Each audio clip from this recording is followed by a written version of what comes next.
Napakahusay. Batang. Yun.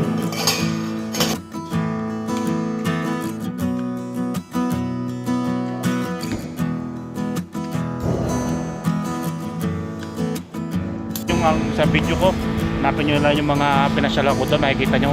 Tsaka mga tour namin, mga kabata, yung mga tour, yung pinunta namin mga tour.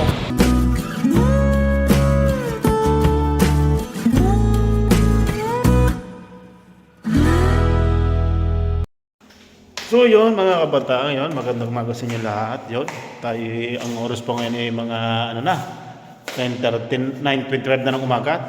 Okay, nagluto dito ng bulang lang na kalamismis. May yung kamatis, may kamatis, binulang lang ko. Kinamatis na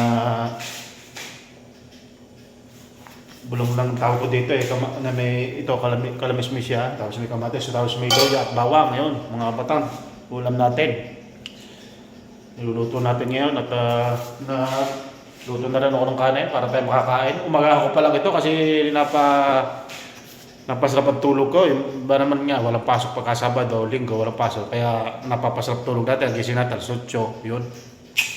So, tayo lang luto ito at kakain tayo mga kabatang yan. Para umagahan natin. So, tingnan natin kung ano pang magagawa natin ngayong araw na ito. Yun. Mga kabataan, yun, nilagyan ko ng talbos ng kamote, yung bulang lang nating kalamismis, yan, para napakahusay. Mga kabataan, yun. Ayun. Napakasustansya ng ating ulam ngayon, bulang lang. Lagyan ko lang ng kamatis, kalamismis, bawang, paminta, luya, tsaka talbos ng kamote, yun. Yun ang ating ulam natin ngayon at meron pa akong ulam na bumili kasi ako ng isang araw ng tawag dito ng tenderloin, yung baka aking pinirito. So yun ang ulam natin ngayong araw na ito. Yun. So yun mga kabataan, good morning mga idol, good morning. Yun yan po ang ating fried beef, yan. Pinirito ko po yan mga kabataan, yan Good morning mga idol. Yan po kanin natin, yan. At kakain po tayo ngayon ng umagahan, yan. Na sobrang init po ng kanin natin yan. Bagong luto. Yan, kain po tayo mga idol. Yun Ala Romeo, katakutan po tayo ngayon mga kabatang. Yun ganito lang, simple ang buhay dito sa abroad. Yan, ito po ang ating bulang lang na kalamismis, yan. Napakahusay. Napakasustansya ng ating ulam ngayon, ang araw na ito. Bulang lang na kalamismis. Ang partner ay piniritong karning baka. Sulit na sulit ang ating pagkain ito mga kabatang. Yun. Kain po tayo. Kung kayo ay nasa inyong nag-aalmusal din kayo, yan, kain po tayo. Muna po yun ang inyong mga pagkain. Yan. First bite, sobrang init. Sub na sol, para nasa probinsya lang. Yan. Ganito lang buhay sa abroad mga kabatang. Yan. O tayo ng fried beef. Napakahusay mga kabatang na ating nilutong yung fried beef. Kaulam na ating bulang lang na kalamismis. Napaka-healthy ng ulam natin ito. Talbos ng kamote at saka kamatis, luya, bawang, paminta. Napakahusay po niyan. Yung kalamismis na yan, talagang maganda po sa katawan niyan. Ang kagandahan po niya, wala tayong ginamit na mantika. Talagang bulang lang. Yung mga nung unang panahon mga kabatang, nung ako'y nasa amin pa, yung mga lagi niluluto ng aking nanay, yung bulang lang, puro lahat bulang lang, wala yung walang mga manti-mantika, hindi na ginigisa, basta luya, bawang, sibuyas, kung gusto nyo lagyan ng sibuyas, ito, pero pag ang nagluluto sa probinsya, luya at bawang lang, paminta, kaunti lang bitchin, asin, yan. Talagang napakasarap, ang napakasustansya niya mga kabatang. Talagang ang kain mga kabatang yung kasi yung nanay ko nung pagkain sa amin daw, yung pag nagluluto ng kanin mga kabatang sinasapin na ng dahon ng saging tapos niluluto sa kahoy. Yan. Tapos yung parang nagtututong-tutong siya yung sa dahon ng saging. Nako mga kabatang, talaga sa probinsya napakasarap niyan. Mga sinaing na sa kahoy na na ano na isasapinan mo ng dahon ng saging yung kanin. Naku, tapos lalagyan mo ng konting asin yung iyong kanin, yung pag niluluto. Dati nga may kisa-kisa pa yung mga ano, yung mga sitaw na medyo magulang-gulang, kikisaan yan. Lalong napakahusay mga kabataan, tapos may bagoong. Talagang walang mantika na ginagamit nung unang pa mga 1980s, 1990s. Yung kasi sa probinsya kami mga kabataan sa Batangas ganun ang niluluto ng nanay ko. Sarap magluto, tapos doon niluluto sa palayok mga kabataan, hindi sa mga kasi kasirula. Sa palayok mismo niluluto yung mga bulang lang na gulay na yan. Kahit anong gulay, basta bulang lang. Tapos mga kabatang, laging pagka nauwi ng bayan yung aking mga magulang, ang binibili lagi yung mga tuyo. Tapos yung tuyo, pagka laging magluluto ng mga bulang lang mga kabatang na gulay, ang tuyo, hindi pa ipiprito yan. Iihaw pa yan sa apoy, iihaw. Wala na naman tayong mantika na. Kaya ang mga matatanda noon, mga sinuuna noong mga matatanda, malalakas ang katawan kasi nga walang mga mantika.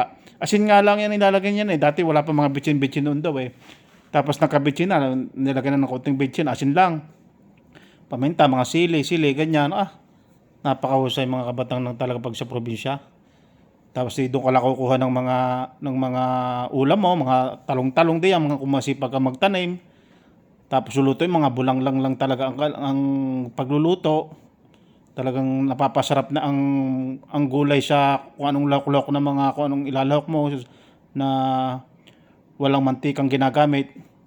Talagang iwas kolesterol ang mga tao sa yung mga sinuunang panahon, mga 1980s, talagang walang mantika talagang ginagamit. Yung mga tatay at nanay ko, mga kabatang ganun Nung talagang napaka ibang-ibang ang panahong ito ngayon. Talaga sa bukid napaka simple ang pamumuhay, pero kahit gano'n ang pamumuhay, yung hindi ka, wala mga gadget na yan. Talagang kakain ka lang ng talagang purong-puro. Walang lahok na chemical noon. So yun, at tapos ng ating pagkain ito. Yun, maraming salamat sa panonood. So yun mga kabatang, tayo ay nakatapos ng kumain kanina sa dorm. At ngayon po ay nandito tayo sa may park yan. Mag-exercise muna ako ngayong araw na ito para paspawisan mga kabatang. So yun, tambay-tambay muna tayo dito.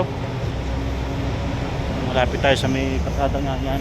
Yan ang pagka yung akong gawain ko, yung mga pagka halimbawa para wag mainip sa dorm yan. Tambay-tambay sa park yan. Hindi baka bukas makakagala tayo doon sa may Taipei. Kasi tingnan natin yung mga bagong ginagawa doon, mga Christmas tree sa may Taipei Station. Subukan din natin pumunta doon sa may underground mall mga kabatang. Tingnan natin kung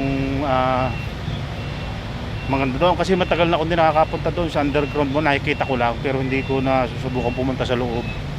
Tingnan natin bukas kung makakapunta tayo doon para maiba naman ang ating content. Yun. Hanap tayo ng magandang content kasi maiba naman yung mga bago sa aking channel yan. Pag magkakatay, papasyal ko kayo dito sa may Taiwan, dito sa Taipei Station yun, mga kabatang. Kasi yung mga na-vlog ko mga nakaraang taon na, matagal na, mga 2 years na. Yung mga bago kong mga subscriber dyan, puntahan nyo yung sa video ko. Hanapin nyo lang yung mga pinasyalan ko doon, makikita nyo.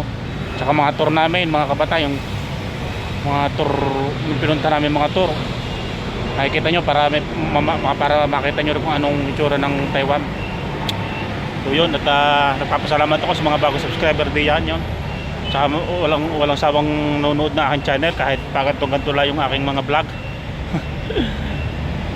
Kasi ganito libang ako kasi pagka hindi nainip yung nagpa-vlog ka yun, vlog mo para huwag kang mainip. Kaysa mapapunta ka doon sa pupunta ka ng mga bar, ayan ganyan ako.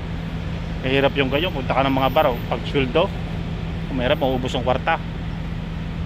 Walang pag-asa sa buhay pag yung gayon ng yung puro pasarap sa buhay sa abroad, yung mga gayong bagay talagang hindi magwawagay, hindi magtatagumpay pag gayon ng kaisipan.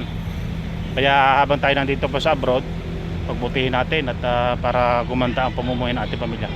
So yun, maraming salamat mga kabatang sa inyong panonood. Naway huwag kayong magsawa sa aking mga vlog kahit paganto-ganto lang yun. Maraming salamat po. God bless po sa lahat.